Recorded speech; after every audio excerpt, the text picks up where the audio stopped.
ഇപ്പോൾ സാമ്പത്തിക വിദഗ്ധനായ സന്തോഷ് ടി വർഗീസ് കൂടെ നമ്മോടൊപ്പം ചേരുന്നുണ്ട്. ശ്രീ സന്തോഷ് ടി വർഗീസ്, ഈ സ്വർണത്തിന്റെ വില ഇങ്ങനെ ഉയർന്നു വരുമ്പോൾ എങ്ങോട്ടാണ് ഈ 1.5 ലക്ഷത്തിലേക്ക്, ഈ 2026 കഴിയുമ്പോഴേക്കും 1.5 ലക്ഷത്തിലേക്ക് അല്ലെങ്കിൽ 2 ലക്ഷത്തിലേക്കൊക്കെ പോകാനുള്ള ഒരു സാധ്യതയുണ്ടോ? അത്ര ഉയർന്ന ഒരു നിലയിലേക്ക് സ്വർണത്തിന്റെ വില എത്തുമെന്ന് കരുതുന്നില്ല. പക്ഷേ എങ്കിലും കഴിഞ്ഞ കുറച്ച് ദിവസങ്ങളായിട്ട് ഈ സ്വർണത്തിന്റെ വില വർദ്ധിക്കുന്നതായിട്ടാണ് കണ്ടുകൊണ്ടിരിക്കുന്നത്. അതിപ്പം നമ്മുടെ ആഭ്യന്തര വിപണിയിൽ മാത്രമല്ല, ലോക വിപണിയിലും അതങ്ങനെ തന്നെയാണ്. അതിനുള്ള കാരണങ്ങൾ നമ്മൾ എപ്പോഴും തന്നെ പറയുന്നത് പോലെ ഈ സാമ്പത്തിക രംഗത്തെ അനിശ്ചിതാവസ്ഥ, ഭൗമ രാഷ്ട്രീയ രംഗത്ത് തുടരുന്ന ആ സംഘർഷാവസ്ഥ, പിന്നെ നമ്മുടെ രാജ്യത്താണെങ്കിൽ കൂടി ഈ രാജ്യത്തെ സാഹചര്യവും മോശമായി വരികയാണല്ലോ. നമ്മുടെ രൂപയുടെ മൂല്യം അനുദിനം കുറയുന്നു, പണപ്പെരുപ്പം വർദ്ധിക്കുന്ന സ്ഥിതി വരുന്നു, എണ്ണയുടെ വില ആഗോള വിപണിയിൽ തന്നെ അത് വീണ്ടും വർദ്ധിക്കുകയാണ്. അപ്പൊ ഇതെല്ലാം തന്നെ കൂടിച്ചേരുമ്പോഴാണ് ഈ പ്രശ്നം ഉണ്ടാകുന്നത്. മാത്രമല്ല, ഇപ്പോൾ പുതിയ പ്രശ്നം കൂടെ നമ്മൾ കാണുകയാണല്ലോ. അമേരിക്കൻ പ്രസിഡന്റ് ട്രംപ് ഇറാനുമായി ബന്ധപ്പെട്ട് ആ സംഘർഷാവസ്ഥ ലഘൂകരിക്കുന്നതിനുള്ള ചർച്ചകളുമായി മുന്നോട്ട് പോവുകയാണ്. പക്ഷേ ഇപ്പോൾ ഒരു പുതിയ പ്രതിസന്ധി അക്കാര്യത്തിൽ ഉണ്ടായിരിക്കുന്നു എന്നാണ് മനസ്സിലാകുന്നത്. ഇപ്പോ ഇസ്രായേൽ പ്രധാനമന്ത്രിയുമായി ഇസ്രായേലുമായിട്ടും ഇപ്പോൾ ഒരു അഭിപ്രായ വ്യത്യാസം അമേരിക്കയ്ക്ക് ഉണ്ടാകുന്നു എന്ന വാർത്തകളാണല്ലോ ഇപ്പോൾ പുറത്തു വരുന്നത്. അപ്പോ നമുക്കറിയാം, ഇറാൻ മുന്നോട്ട് വെച്ചിരിക്കുന്ന ഒരു പ്രധാനപ്പെട്ട നിബന്ധന ഈ ഹിസ്ബുള്ളയുമായി ബന്ധപ്പെട്ട് ലെബനോനിൽ നടക്കുന്ന ഇസ്രായേൽ നടത്തുന്ന ആക്രമണങ്ങളുണ്ട്. അപ്പൊ ഇത് രണ്ടും കൂടെ ഒന്നിച്ച് ഒരു പാക്കേജ് എന്ന രീതിയിലാണ് ഇറാൻ മുന്നോട്ട് വയ്ക്കുന്നത്.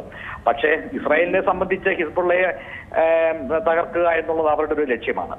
അത് അവരുടെ ആഭ്യന്തര സുരക്ഷിതത്വത്തിന് ഒരു ഭീഷണിയാണ് എന്നാണ് അവർ വിലയിരുത്തുന്നത്. അവരതിനെ വിട്ടുവീഴ്ച ചെയ്യാൻ തയ്യാറല്ല. പക്ഷേ ആ കാര്യത്തിൽ ഒരു വിട്ടുവീഴ്ച ഉണ്ടായെങ്കിൽ മാത്രമേ ഒരു കരാറിലേക്ക് കടക്കാൻ തങ്ങൾക്ക് കഴിയൂ എന്ന നിലപാടാണല്ലോ ഇറാൻ സ്വീകരിക്കുന്നത്.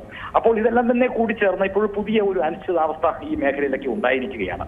അപ്പൊ ഇതെല്ലാം തന്നെ എങ്ങനെ പരിഹരിക്കപ്പെടും എന്നുള്ളതിനെ ആശ്രയിച്ചായിരിക്കും സ്വർണത്തിന്റെ വില വലിയ രീതിയിൽ കുതിച്ചു മുന്നേറുമോ, അതോ അത് അതിന്റെ ആ മുന്നേറ്റം അവസാനിക്കുമോ എന്നൊക്കെയുള്ള കാര്യത്തിൽ ഒരു തീരുമാനം ഉണ്ടാക്കാൻ എന്നാണ് മനസ്സിലാക്കുന്നത്. ഒരുപക്ഷെ ഈ യുദ്ധം അത് അവസാനിച്ചു എന്ന് തന്നെ ഇരിക്കട്ടെ. യുദ്ധം അവസാനിക്കുന്ന മുറയ്ക്ക് നമ്മൾ കണ്ടതാണ്, ഈ യുദ്ധം ആരംഭിച്ചപ്പോഴാണ് സ്വർണത്തിന് വില ഇടിഞ്ഞത്. ഇനി ഈ യുദ്ധം അവസാനിക്കുകയാണ് എന്നുണ്ടെങ്കിൽ ഈ സ്വർണത്തിന്റെ വില വീണ്ടും കൂടുമോ?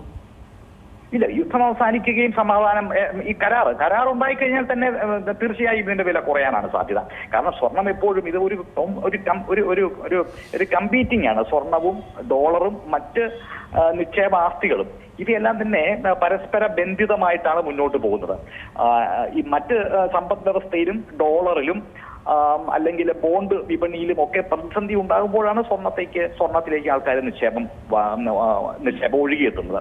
അപ്പോൾ ആ പ്രശ്നം അവസാനിക്കുകയാണെങ്കിൽ ഇപ്പോൾ സ്വർണത്തിലേക്ക് പോയിട്ടുള്ള ഈ നിക്ഷേപം എല്ലാം തിരിച്ച് സമ്പദ് വ്യവസ്ഥയിലേക്കും ഡോളറിലേക്കും അല്ലെങ്കിൽ ഈ ബോണ്ട് വിപണിയിലേക്കും ഒക്കെ തിരിച്ചു പോകും.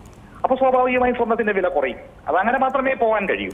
അപ്പോൾ എപ്പോഴാണോ ഈ അനിശ്ചിതാവസ്ഥ അവസാനിക്കുന്നത്, ലോക ഭൗമ രാഷ്ട്രീയ രംഗത്ത് എപ്പോഴാണോ സ്ഥിതിഗതികൾ ശാന്തമാകുന്നത്, അപ്പോൾ തീർച്ചയായും സ്വർണത്തിന്റെ വില കുറയും. അത് കുറയാതിരിക്കാൻ കഴിയില്ല. കാരണം സ്വർണത്തിലേക്ക് ഒഴുകിയെത്തുന്ന പണത്തിന് തിരിച്ച് മറ്റ് മേഖലകളിലേക്ക് മാറേണ്ടി വരും. മാത്രമല്ല, മറ്റൊരു കാര്യം കൂടി നമ്മളിവിടെ കാണേണ്ടതുണ്ട്.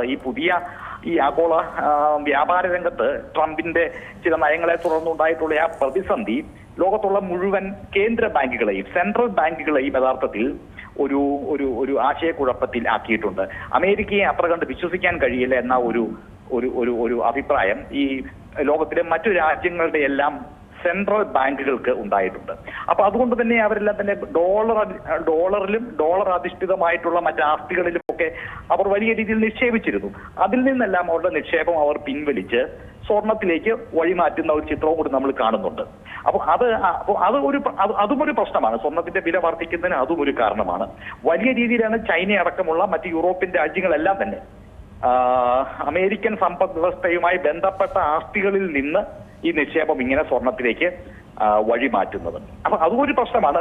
അപ്പോൾ അതൊരു പ്രശ്നമായിട്ട് മാറും. കാരണം ഇപ്പൊ യുദ്ധം അവസാനിച്ചാലും ഈ ആഗോള സാമ്പത്തിക രംഗത്ത് ഈ പ്രതിസന്ധികളൊക്കെ തന്നെ അവസാനിച്ചാലും ഈ ഒരു പ്രവണത ഒരുപക്ഷെ ചിലപ്പോൾ കുറച്ചു നാൾ കൂടി തുടർന്നേക്കാം.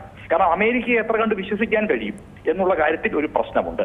അപ്പൊ അത് യഥാർത്ഥത്തിൽ ട്രംപിന്റെ ഈ ചാഞ്ചാട്ടം നിറഞ്ഞ അല്ലെങ്കിൽ വളരെ വൈൽഡ് ആയിട്ടുള്ള ട്രംപിന്റെ നിലപാടുകളുണ്ടല്ലോ, ആ നിലപാടുകളിലാണ് യഥാർത്ഥത്തിൽ ഈ മറ്റു ലോക രാജ്യങ്ങളെല്ലാം തന്നെ ഒരു സംശയദൃഷ്ടിയോടെ അതിനെ വീക്ഷിക്കുന്നത് അപ്പോഴാണ്.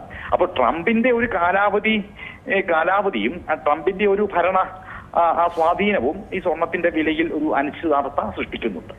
അപ്പൊ ഇതെല്ലാം കൂടി എങ്ങനെ മാറുന്നു എന്നുള്ളതിനനുസരിച്ച് മാത്രമേ സ്വർണത്തിന്റെ വില എത്ര കണ്ട് കുറയും, അതായത് ഈ യുദ്ധമെല്ലാം അവസാനിച്ചാൽ കൂടി എത്ര കണ്ട് കുറയും എന്നുള്ളത് നമുക്ക് തീരുമാനിക്കാനായിട്ട് കഴിയും. പക്ഷെ ഒരിക്കലും അത് 2 ലക്ഷത്തിലേക്കൊന്നും എത്താനുള്ള ഒരു സാധ്യതയും ഉടനെയൊന്നും തന്നെ ഉണ്ടാകുമെന്ന് കരുതാൻ കഴിയില്ല.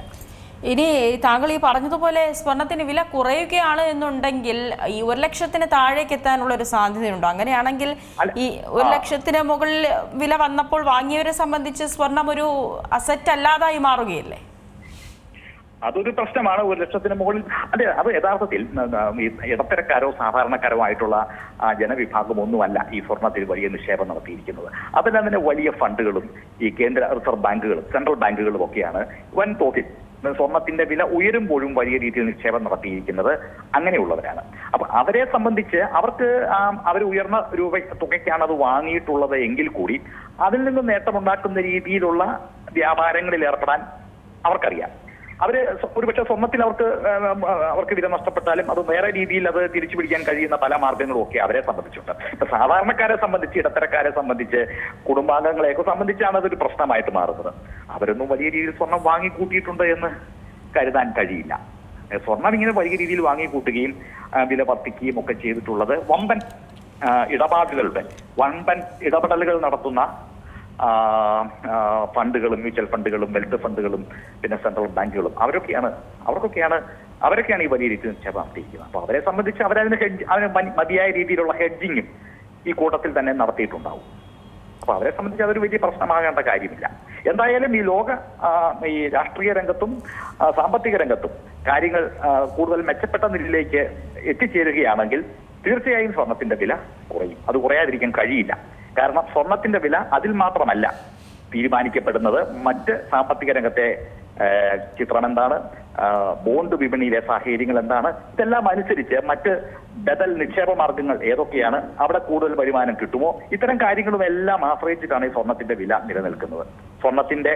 സ്വർണം എന്ന ലോഹത്തെ മാത്രം പരിഗണിച്ചല്ല സ്വർണത്തിന്റെ വില നിലനിൽക്കുന്നത്. അതുകൊണ്ട് തന്നെയാണ് ഒരു സംശയവുമില്ലാതെ ഈ സാഹചര്യങ്ങൾ മെച്ചപ്പെട്ടാൽ സ്വർണത്തിന്റെ വില കുറയും എന്നുള്ളത് ഉള്ള വിലയിരുത്തൽ അങ്ങനെയാണ് ഉണ്ടാവുന്നത്. മാത്രമല്ല സ്വർണ്ണവിലയുടെ ചരിത്രപരമായിട്ടുള്ള movement, historical movement of gold prices നമ്മളെടുത്ത് പരിശോധിച്ചാലും അത് അങ്ങനെ തന്നെയാണ്. വലിയ രീതിയിൽ ഉയരും, പിന്നെ വലിയ രീതിയിൽ കുറയും.